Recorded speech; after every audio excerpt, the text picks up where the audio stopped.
Sini ya Mas. Sini Pak, situ. Oh, sana, sana.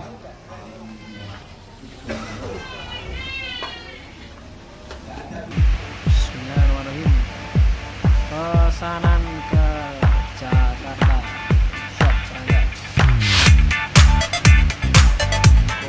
Ayam dan bebek kapuk. Siap rapat.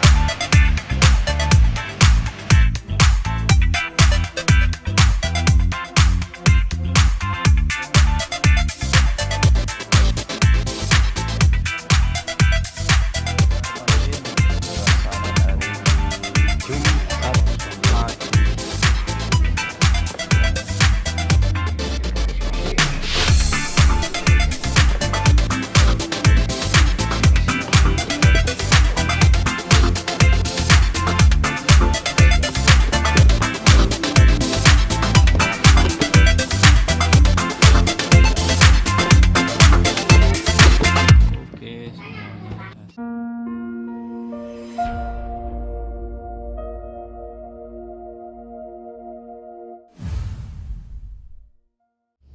Assalamualaikum warahmatullahi wabarakatuh. Ketemu lagi di Youth ID Channel ya. Salam semangat, sehat, sukses ya.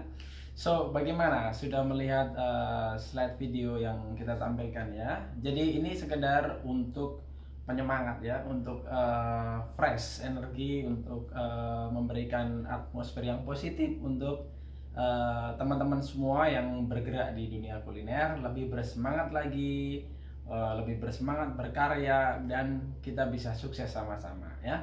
So, di video kali ini aku mau sharing kepada teman-teman semua ya mengenai usaha kuliner masa kini. Kebetulan ini adalah pengalaman pribadi saya yang sudah saya jalani usaha ini, dan alhamdulillah usaha ini bisa berjalan dengan baik, berjalan dengan lancar, menghasilkan keuntungan alhamdulillah ya.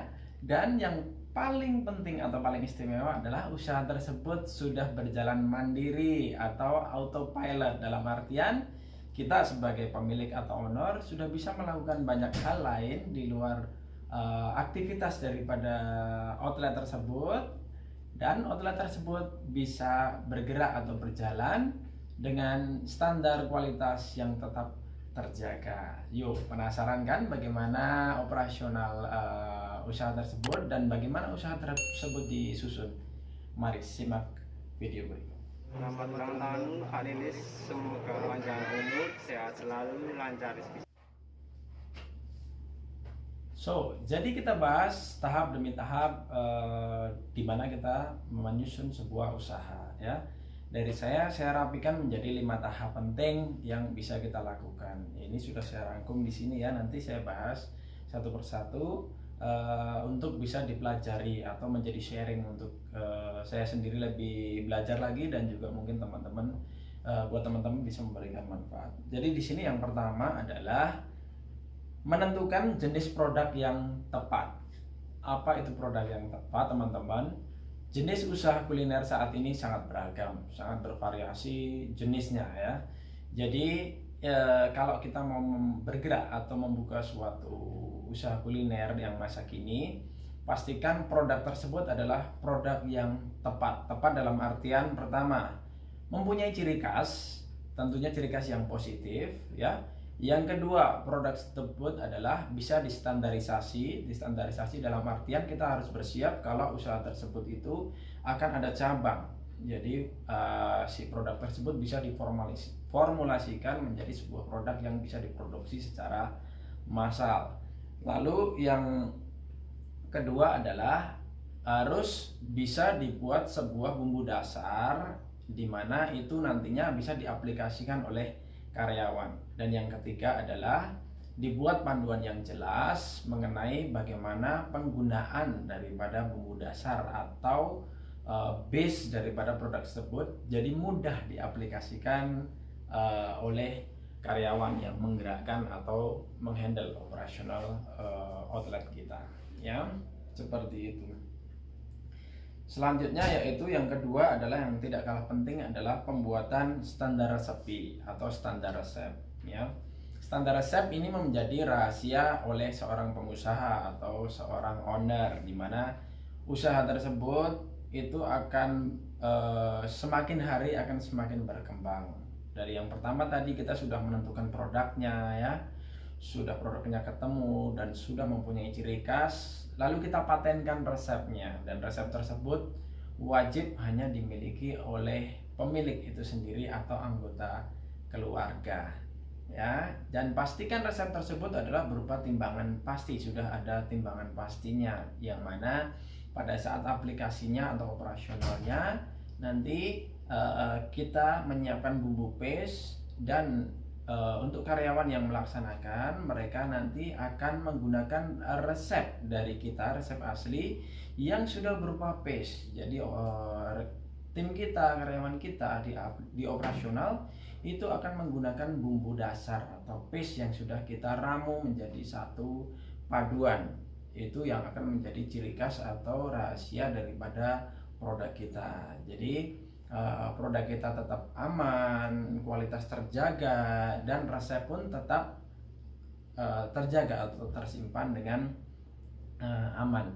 Di sisi lain, karyawan juga tidak perlu repot ataupun pusing memikirkan menimbang bahan dari satu sama lain seperti itu. Mereka akan kerepotan ya, karena operasional akan semakin ramai dan ramai. Untuk itu pembuatan bumbu dasar atau paste untuk resepi produk kita itu sangat penting ya. Selanjutnya di sini yaitu setelah kita tadi sudah memilih jenis produknya tepat, resepnya sudah ketemu, selanjutnya tentunya kita akan merekrut orang, atau adalah mengenai perekrutan karyawan yang tepat. Apa itu perekrutan karyawan yang tepat ya?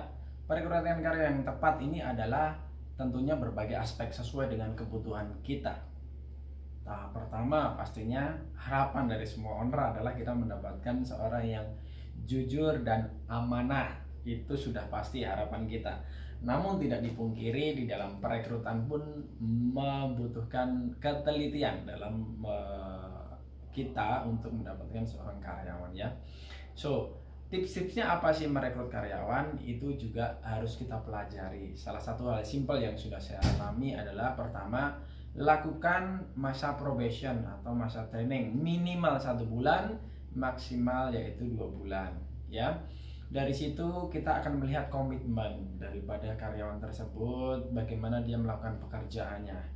Orang yang bekerja dengan rajin itu banyak, orang pandai itu juga banyak, tapi yang kita butuhkan adalah orang yang tepat untuk mengisi posisi di tim kita, yaitu dia yang punya hati yang baik, hati yang bersih, dan dia mempunyai keinginan untuk mendukung secara positif di dalam tim kita. Jadi ingat, orang pintar itu banyak, tapi yang mendukung tim kita secara positif itu perlu diseleksi dengan baik ya. Terus kita lanjut lagi, itu adalah yang poin keempat ya. Poin keempat di sini adalah kita anggap tadi di poin 1, 2, 3 ya, kita sudah merekrut, kita sudah tentukan produknya udah baik, udah tepat, kita udah yakin. Yang kedua, kita tadi sudah membuat standar resepnya yang sudah kita bakukan, udah siap untuk jual. Lalu kita sudah merekrut karyawan juga. Tiba saatnya, yaitu adalah setelah semua peralatan atau persiapan itu siap, yaitu tentunya yang tidak kalah penting adalah kita dampingi usaha tersebut ya. Kita dampingi usaha tersebut selama 3 bulan pertama ya, 3 bulan pertama.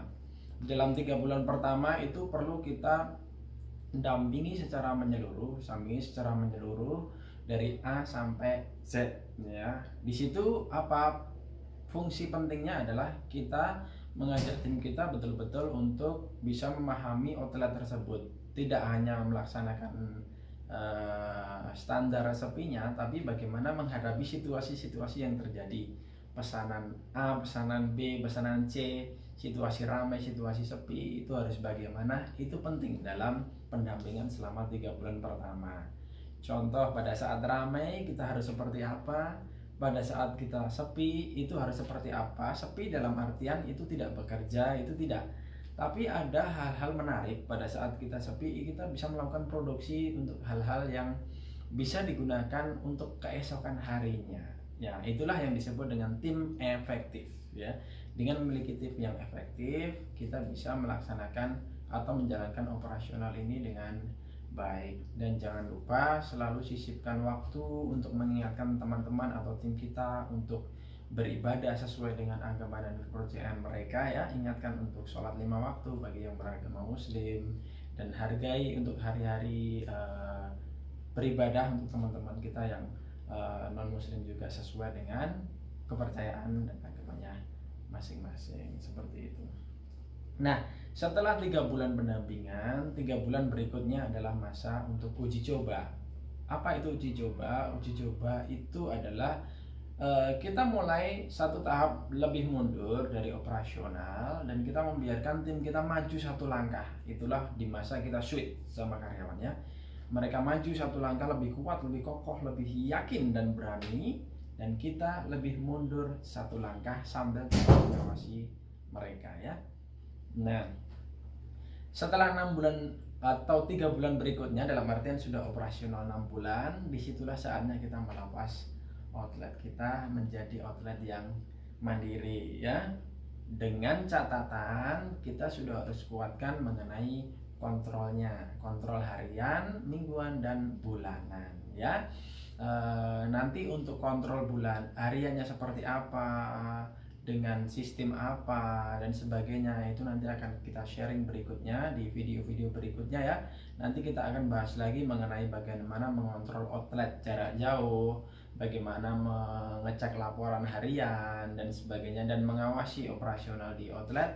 Kita akan bahas di video berikutnya yang tentunya tidak kalah menarik. Nah, lalu bagaimana pada saat menghadapi PPKM atau situasi pandemi seperti ini ya, di mana-mana dibatasi dan sebagainya, pergerakan juga sangat sulit ya di masa pandemi ini. Nah, itulah tadi fungsi dari pemilihan produk yang tepat. Karena produk yang tepat itu adalah produk yang salah satunya adalah anti pandemi atau tahan pandemi ya, di mana produk tersebut bisa dijual ya atau diaplikasikan untuk jualan secara walk-in atau orang makan di tempat. Yang kedua bisa untuk online atau lewat aplikasi Gojek ataupun GrabFood ataupun Shopee Food dan sebagainya. Yang ketiga, ada produk tersebut juga bisa diaplikasikan untuk pick up order dan delivery order, yaitu di dalam artian kita menjemput rezeki tersebut. Nah, salah satu usaha itu yang sangat fleksibel atau yang mana lebih fleksibel, dia yang akan memenangkan pasar ya. Apalagi di musim pandemi seperti ini, produk yang unggul, produk yang punya ciri khas, yang fleksibel, yang bisa menjemput rezeki pada saat situasi-situasi pandemi, PPKM, pembatasan wilayah seperti ini, dia akan adalah merupakan suatu produk yang menjadi solusi bagi orang-orang yang menginginkan produk Anda tapi tidak bisa pergi kemana-mana. So, stay tuned. Assalamualaikum. Hari Senin pagi ada pesanan 80 untuk ayam kremes. Terima kasih Bu Agus sudah urgensi ayam dan bebek bakso Kali Rasa di Lili Klaten.